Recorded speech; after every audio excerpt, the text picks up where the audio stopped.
Hey, welcome back to the channel everybody. French Fried Taters here, and today I'm going to be doing something a little different. I'm going to be starting a series of videos that are essentially just guides for Path of Exile 2. This is going to be separate from build guides, which I will be doing as well, but those will be in kind of a different playlist. These are going to be more like general guides for mechanics in the game and things like that. So today we're going to be diving into all the permanent stat rewards and quest rewards you can get throughout the Path of Exile campaign. There's a lot of them, and the game doesn't necessarily show them to you very easily, so I just put them all together here in a comprehensive guide. These rewards are scattered throughout Acts 1 through 3 in both normal and cruel difficulty right now, and they include passive points, elemental resistances, spirit, life, and even some unique bonuses to customize your build. So let's get right to it and start with a quick summary before breaking it all down.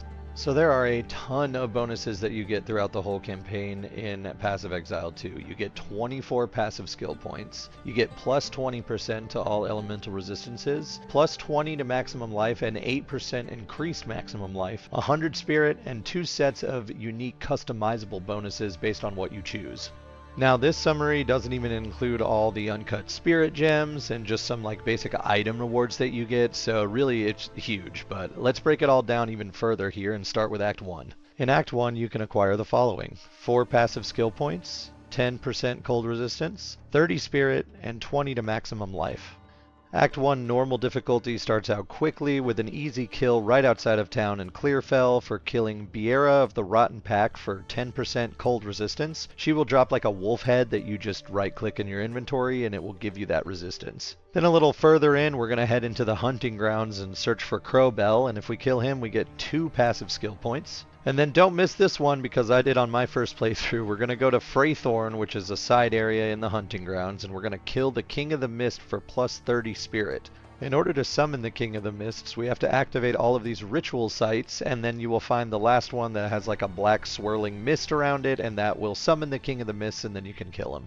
This, I would say, is one of the best upgrades in the game early on because every class benefits from Spirit, which is a very scarce resource. He also drops an uncut Spirit gem on the first kill, which is probably going to be the first and last Spirit gem you're going to see in a while. Moving on right past the hunting grounds, we're going to go into the Ogum farmlands and find Una's Lute. If we deliver it to her, she'll give us 2 passive skill points. You're looking for a large round hut in the farmlands here. From there we will travel straight into the Ogum village where we will find the smithing tools and deliver them back to Renlian town, and this will unlock the salvaging bench. Pro tip on the salvaging bench, by the way, once you unlock it, is go around every time you level and check every vendor that you have access to for any items that have slots in them. And if you buy them and break them down at the salvaging bench, they will give you shards to start building orbs of currency that allow you to add more sockets to your items so that you can put ruins in them. From there we will head straight into the Ogum Manor where we can find and kill Candlemass, who just looks like basically a living statue. You can wake him by clicking on the Psalm of Madness on front of him.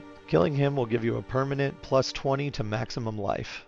Moving on to Act 2 normal, where you can earn 4 passive skill points, 10% lightning resistance, and a choice between 2 unique bonuses depending on what you choose. Starting out in Keth, we are going to go look for Kabala, the Constrictor Queen, and kill her for 2 passive points. And before you leave this area, make sure you do pick up the Kabala Clan Relic, which is just dropped by defeating enemies around here, because you're going to need it later in the Valley of the Titans. After we find that relic, we're going to be looking for another one in the Bone Pits called the Sun Clan Relic.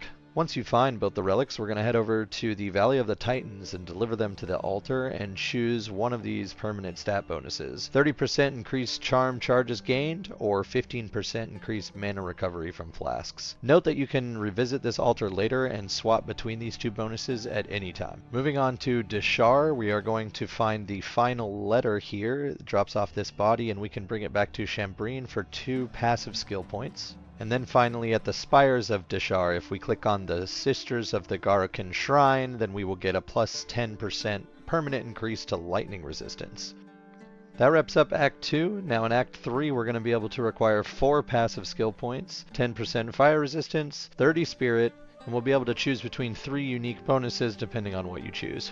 Now, starting with the Sandswept Marsh in Act 2, you can actually click on a basket at the Auric Campfire for a guaranteed Lesser Jeweler's Orb for the first time you click it, so make sure you do that. Then moving on to the Jungle Ruins, we'll be killing the mighty Silverfist for +2 passive skill points. Be careful with this guy, he will one-shot you. Then we'll head on over to the Azak Bog and kill the Bog Witch for another +30 to Spirit, which is huge, and note that she does drop another uncut Spirit gem for the first kill.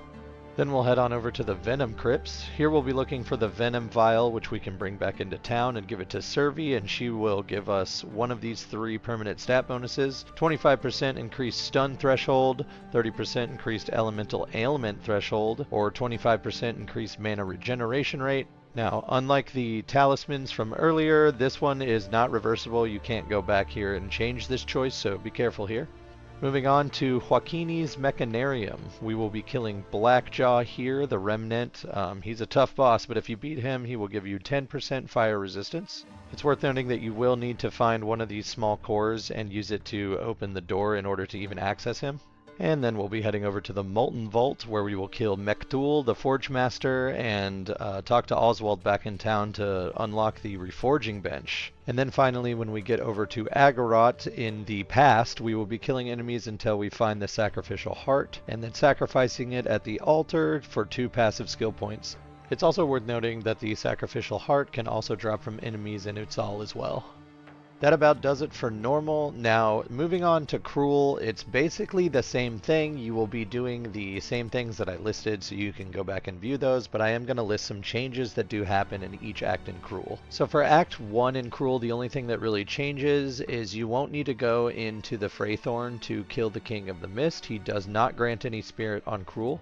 Also, Candlemass will still give you life, but instead of giving you +20 in Cruel, he gives you 8% increased life. Now for Act 2 Cruel, everything stays mostly the same except for one of the bonuses that you get for Valley of the Titans. Instead of the mana recovery, you get 15% increased life recovery from flasks if you choose it. And just like in normal, you can go back to Act 2 Cruel and change these choices anytime you want. And then finally for Act 3 Cruel, this one is actually buffed a bit since we missed out on the spirit in Act 1 Cruel. We now get 40 spirit that drops from the Bog Witch in Act 3 Cruel, so that's awesome. Make sure you do that. And then for the Venom Crypts buffs in Cruel, where you bring the Venom Vial to Servi, you get to choose between 10% to Chaos Resistance, +5 to all attributes, or 15% reduced slowing potency of debuffs on you.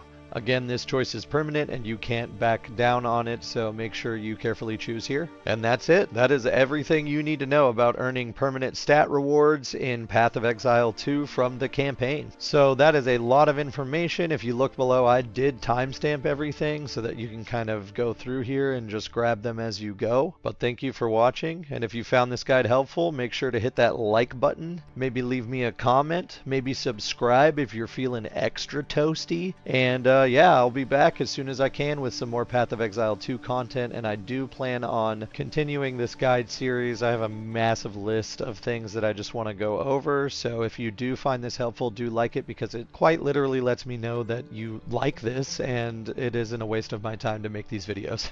Thanks for watching, and I'll see you in the next one.